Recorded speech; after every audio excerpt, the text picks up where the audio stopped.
If they only knew you left me blind,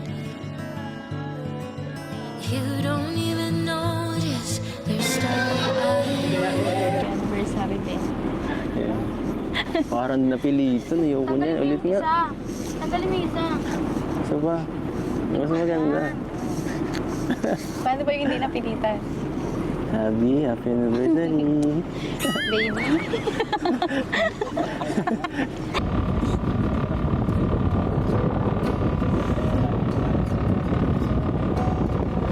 As the leaves change color. Hello po mga kalingap, once again welcome to my YouTube channel, MacTV Official po. Bumabati sa inyo na magandang araw, magandang gabi sa inyong lahat sa manda ko kayong mundo naroon. Sana po ay nasa mabuti po kayong kalagayan. For today's video, magbibigay po tayo ng reaksyon patungkol dun sa first kiss ng ITZY Part 94 na kung saan nakikita natin yung mga kilig at pakilig ng dalawa ng ITZY. Ano nga ba ang tunay na naramdaman ng dalawa nung nag-kiss sila? Ano nga ba ang tamis ng unang halik? Pero bago ang lahat ng yan, paalala po muli, patuloy po nating suportahan ang Kalingap, lalong-lalo na si Kuya Bal, Ate Edna at si Kalingap Rab para sa patuloy po ng mga programa ng Kalingap. So yun na nga po mga Kalingap, yung nakaraang vlog ng ITZY Part 94 kung saan pinamagatang unang halik ng ITZY, marami po akong napansin doon na siyang bibigyan ko ng reaction. Sana po ay magustuhan po ninyo. Tara po, panoorin po natin.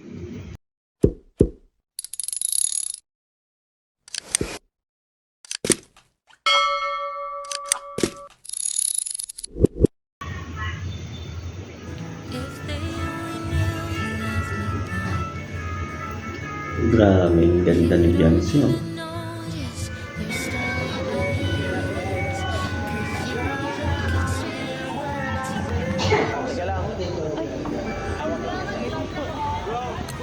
Aakyat sila sa likod. Wait lang. Hala ka. Mapana yung Mata ko to ah. Ay, sa harap pala, sa harap. Sexy ni Beyonce. Oh. Pero dito. Baka ka madalas dyan, kumapit ka. Hi, grabe. First time. Ha? Oh. Gusto mong gawin? Sa anniversary mo? Saan gusto mo dyan pumunta? Ang iyong anniversary. Christmas. Enjoy yung mga anniversary mo. Anniversary ko lang to, guys.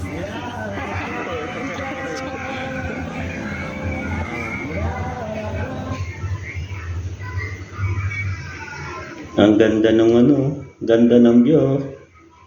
Pag tinignan mo, parang akala mo sa ibang bansa rin pala yung Manila Bay pag ganitong panahon no? Napakaganda ng view. Ayun ah.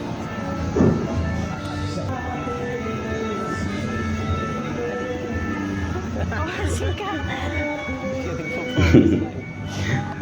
Tatakot si Beyonce. Joke lang. Nakakalulog. Yan. Post na ako, Kuya Jay. Baba, joke lang.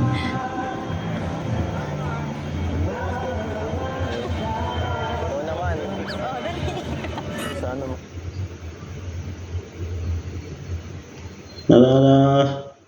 Matapang na si Beyonce Parang hinahamon si Papa Eds na proposal Naghihintay na yata si Beyonce na mag-propose si Papa Eds, Papahiwatig na yata yun. Ako ba Papa Eds, mag-propose na ako.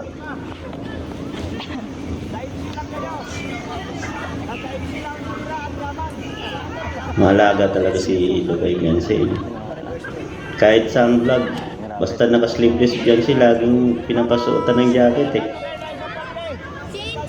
Palis na sila. Pangalawa na natin ito. Speedboat yung isa, Palawan. Pero sa bagay, malapit Dapit-dapit din naman sa sukat nito. Pero at least hindi naman to ano. Mga speedboat yan eh. Hindi kaskas. Yung sa Palawan, speedboat yan. Babasa. Ito yate, mahal ito. Mahal ang upa nito. Tanda mo pa yun? Ha? Sorry, Hindi, mansari. Palawan lang. Alawan na pala eh. Hindi, nagkaroon na tayo din naman, sorry. Oh, sino nakakatanda nun? Di ba Mansari yun? Nag-ano pa nga sila? First time lang uminom ng ano? Ng bot ng ano? Yung sinabi niyo dyan, si Alak ba to? Yung sa dulo ng speedboat. Yung waiter sila. Sir Olive siya kasi Kalingap Jelo. Mansari yun, no? Fifth Mansari yata o 6 Mansari? Naalala ko doon. Nakasandal ka sa akin. Pagod ka na.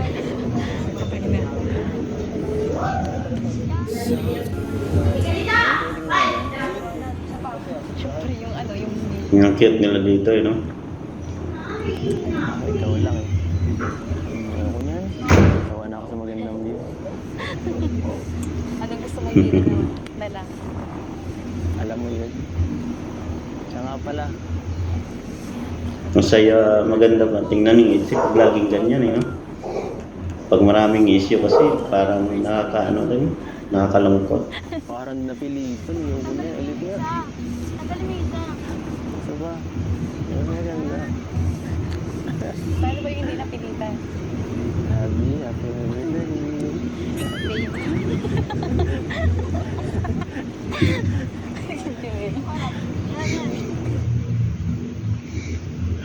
Pag nandyan ka siguro sa no, live na shooting, no?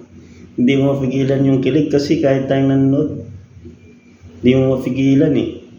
Jimil nga, hindi kayang pigilan yung kilig eh.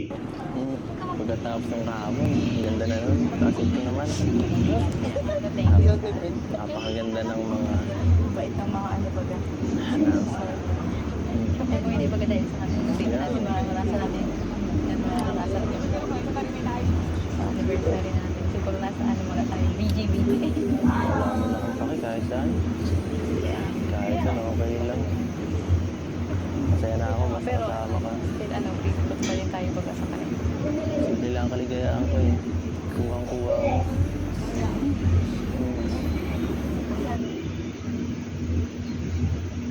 Pag mahal mo ng isang tao, kahit saan kayo ma-celebrate ng ano, anniversary, laging okay, laging masaya ka. Siyempre, kasama mo taong mahal mo eh. Walang pinipiling lugar yan, basta importante yung nararamdaman niyo sa bawat isa. Di ba, mga kalingap? Totoo naman ah. Ikaw lang ayaw sa akin eh. Saan ka napunta eh. Napahirapan din ako eh. Dapat yan mas malambing na fiancé niya. Yun na. Alam mo, tagal natin eh. Tapos, kahit simple kiss, wala man lang. Grabe. Sa pagkakaalam ko meron. Mayroon na. Yung sa ano, Baguio. Baguio.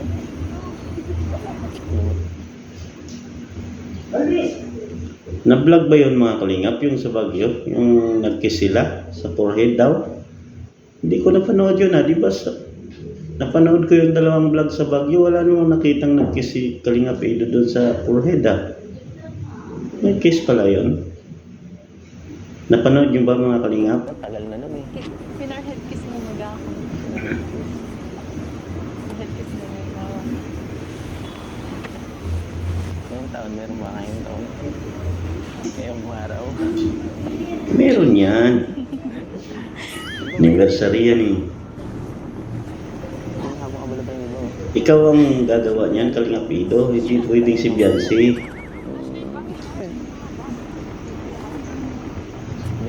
beso. Wala talaga. Sige lang, mamaya na lang. Pag-uwi na lang ha. Dumala ko muna doon sa kotse. Bango ko yan. Hihintayin kita doon sa may kotse namin.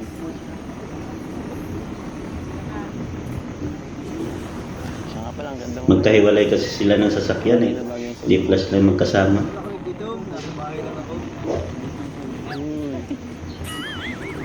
May hinukas na ako. Saan ka ba nakapokus? Napapaisip si Bibi Bianci, ano ba iniisip nito? Kung ganda lang, parang... Ah, nahihilo pala. Kailangan ko na mas magandang alaala ngayon dito, Beyonce. Sayang na atin to. Kung magandang alaala. Oo. Alam ko na. Tayo sa unahan. Tara.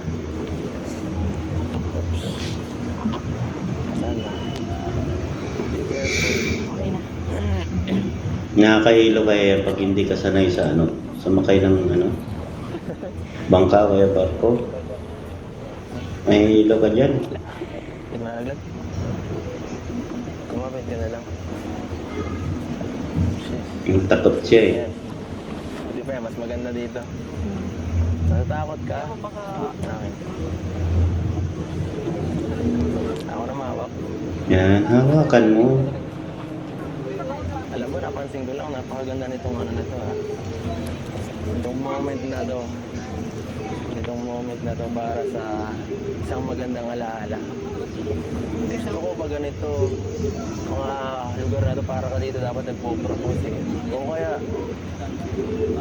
Na-propose ka na. Propose ka na, Kalinga Pido. okay na. Sige lang. Napansin niyo yun mga Kalingap? Yung sabi ni Kalinga Pido na magpo-propose sa siyuta ko. Sa siyuta. Tapos nagbulong siya, may siyuta ba ako? Tingnan niyo yung reaction ni Beyonce. Tumawa lang Mag-siyuta na talaga to. Kasi kung hindi, katulad dati, nung sinabi ni Kalinga Pido na nung sinundo siya sa school, natandaan nyo, nung na tampo si Beyonce dahil di pumunta sa binyag ni Butchog. Tapos sinundo niya sa school. Anong part ba yan? Yung naglakad sila palabas ng eskwelahan, sabi, wala kasi akong girlfriend noon eh. Sinabi ni Beyonce, bakit? May girlfriend ka ba ngayon? Di ba? Pero ngayon, nung sinabi may siyuta ba ako, wala eh. Tumawa lang eh. Ibig sabihin, mag-siyuta na sila. Wala, laglag ako. Lumapit ka. Oo, may ano doon. Hayaan mo sila. Wala akong pake. Parang mas lumalaki ka. Lumapit ka mo, eh. Kaya nga, ilalawa akong makakapit. Malaki yung alon. Hindi naman Merry Christmas! Merry Christmas po! bawal malasing. Amusop yun eh. Manahin-nahin naman. Yung amusop dyan yung yung amusop na barko. Diyan nagtitraining yung mga seaman. Mga nag-aaral. 2 months sila dyan pagka magti-training. Grabe.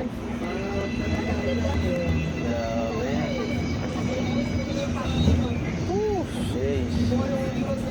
Grabe. Buti pa sila doon, nagkakasayahan. Bakit yun? Parang pakiramdam ko, ayaw mo sa akin ah. Ba't ka na doon? Joke lang. Ayaw mo akong kasama dito ba? Eh bakit ka nakatingin doon? Tatampo na ako ah. Anniversary pa naman ngayon. Tatampo na si Enzo. Malaki kasi. Kaya kitang tingin. Gusto ko tumingin. Ganda. Ganda. Super. Alam mo ba yan? Tagal na tayo eh. Ang ganda oh. Matagal na. Sarap picturean eh. Sana Ang ganda nilang, nakaganda nilang panoorin dalawa eh. sana masaya ka hanggang ngayon. Maganda. Hindi, sana masaya ka hanggang ngayon. Kasi Sure, pag masaya ako. siyempre, Hindi lang ako Pero masaya. Iniisip ko rin siyempre yung ano mo. Iniisip eh.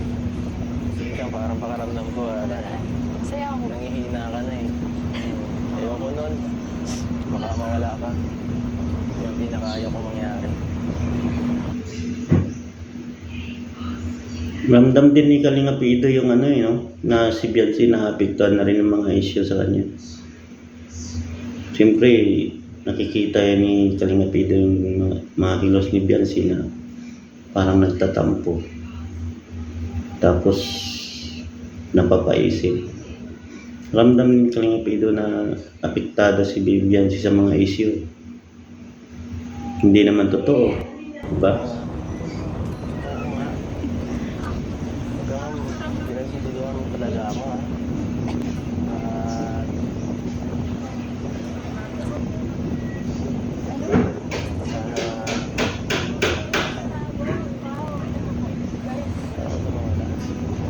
At oo nga eh.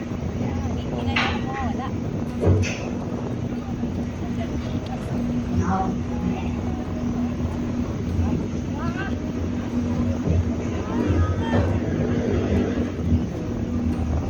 Yan na. Ayaw mong magsalita ha. Case mo nga, Kalinga Pido. Case mo na. Yan. Dapat may kasama pang hug nga eh.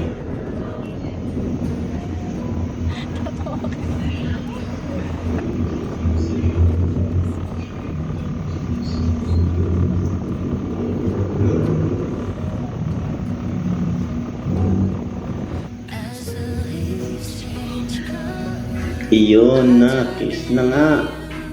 when summer's fading, Tagal makareact ni Biancy dito eh. Ramdam ko yung ano dito eh.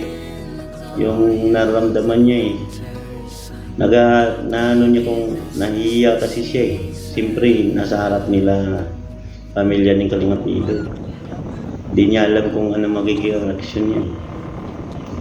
Tingnan mo, tagal siya makareact.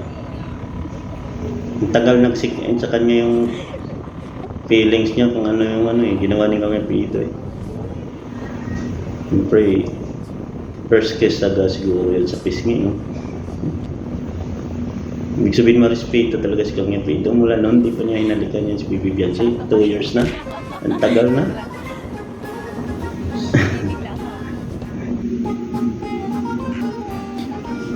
Grabe tawa ng mga bulong, oh. Pati si Kalinga Prab, si Ma'am Jack. Kanto eh. Tingnan mo. Ano na si Bibi Biancy? Nag-sync in na sa kanya yung ginawa ni Kalinga Pido eh. Tingnan mo video na ano na yan. Nahihiya na siya eh.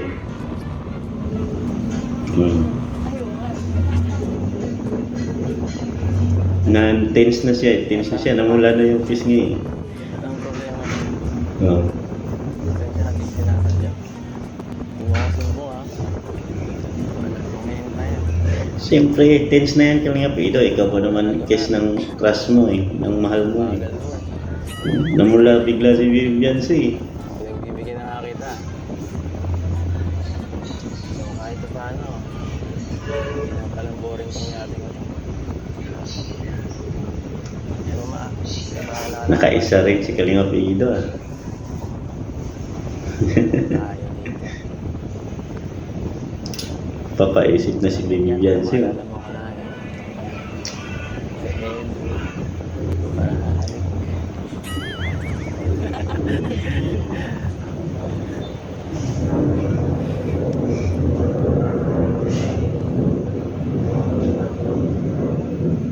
Ang ganda ng mata ni Bibi Biancy pag seryoso eh.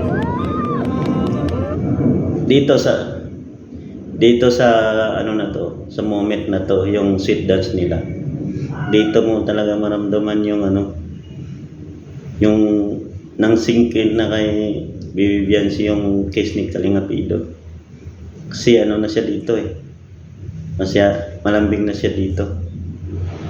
Saka parang ano na siya. Nawala yung kung ano man yung mga issue noon. Hindi na niya naisip. Naisip niya yung kiss ni Kalinga Pido. Ayun na.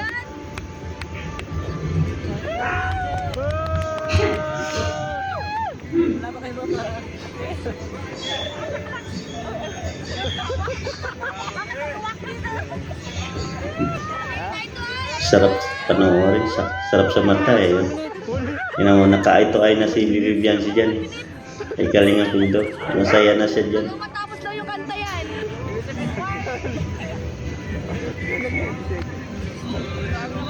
Lumabas na yung ano eh. Nararamdaman nilang dalawa sa isa't isa.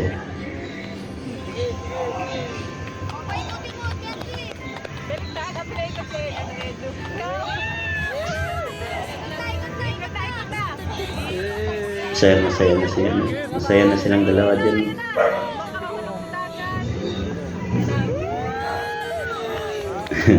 Sana all daw.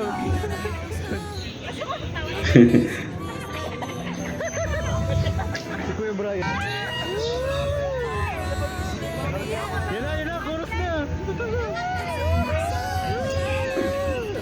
Yan, tingnan mo. Pinikilig na si Vivian siya eh. Grabe pulang-pula na yung pisngi niya. Grabe talaga pag kinilig si Vivian. Namumula talaga ang pisngi, no? Mistisa talaga ng gusto. Naka-make up pa yan, pero kita pa rin yung pagka-rosy cheeks niya eh.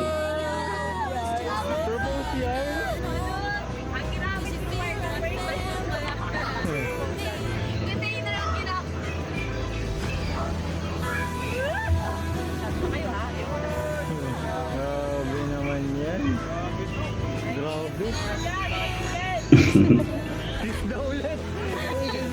Kiss daw ulit. Cheese daw. So yun nga mga kalingap, no? Grabe yung ano na yun. Malaking epekto talaga yung kiss ni Kalingap Ido doon sa ano na yun. Kasi nung una, hindi masyadong ramdam ni Biancy yung ano eh, kilig eh. Pero nung nakiss na siya, matagal nag-sink in sa kanya, pero nung huli nung nag-sit dance na sila, ramdam niya na talaga yung ano, kilig doon. Grabe pamula ng pisngi niya mga Kalingap. Di ba? Grabing kilig. Kaya mga Kalingap, ano sa tingin nyo? Matamis ba ang unang halik? Hanggang dito na lang po muna mga Kalingap. Hanggang sa sunod po. Paalam.